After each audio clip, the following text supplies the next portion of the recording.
지구촌에서 백신만큼 뜨거운 화두가 있습니다. 바로 기후위기의 주범인 탄소 줄이기입니다. 정부가 이달 초 2050년 탄소 중립을 위한 시나리오를 공개했는데요. 계획이 추상적인 데다가 의지마저 의심된다는 비판이 쏟아지고 있습니다. 어떤 부분이 문제인지 어떻게 보완해야 할지 장현민 기자가 짚어봤습니다. 지난 5일 정부는 기후위기 극복을 위한 탄소 중립 시나리오 초안을 공개했습니다. 정부의 탄소 중립 계획은 전력 생산 방식과 감축 목표에 따라 3개 시나리오로 구성됐습니다. 첫 번째 시나리오는 일부 화력발전소를 2050년까지 유지하면서 2018년 대비 96.3%의 탄소 감축을 목표로 세웠습니다. 두 번째는 석탄 발전을 완전히 중단하고 LNG 발전을 예비 전력으로 유지해 이란보다는 감축 목표가 높지만 여전히 넷제로를 달성하지 못한 상태를 제시했습니다. 마지막 시나리오에선 석탄과 LNG 발전을 모두 중단하고 신재생 발전으로 완전히 전환해 넷제로를 달성한 상황을 목표로 삼았습니다. 정부는 3가지 시나리오를 바탕으로 의견 수렴을 거친 뒤 10월 말 최종안을 발표할 계획입니다. 하지만 전문가들은 정부가 내놓은 시나리오에 대해 냉랭한 반응입니다.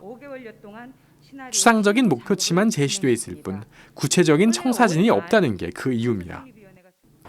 기후변화 대응이 사회 구조를 총체적으로 바꿔야 하는 일임에도 구조 전환을 위한 계획이 보이지 않는다는 겁니다.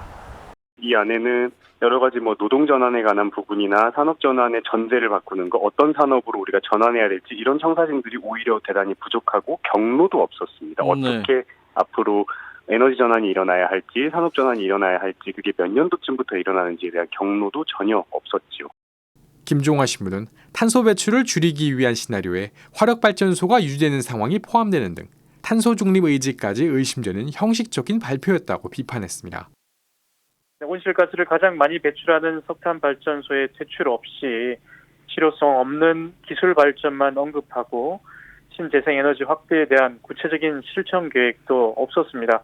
그래서 전체적으로 볼 때 탄소중립위원회가 설정한 시나리오는 기존 산업계가 직접 관여했다라는 의심이 들 정도로 가톨릭 기후행동 역시 17일 성명을 내고 불명확한 탄소 배출 로드맵과 시나리오의 기후위기 약자의 목소리가 담기지 않은 점 등을 우려했습니다. 그렇다면 진정한 탄소 중립을 이뤄내기 위해선 어떤 점을 보완해야 할까? 김 신부는 우선 앞서 지적한 구체적인 에너지 전환 정책은 물론 사회, 환경, 문화적 전환에 대한 계획이 필요하다고 설명했습니다.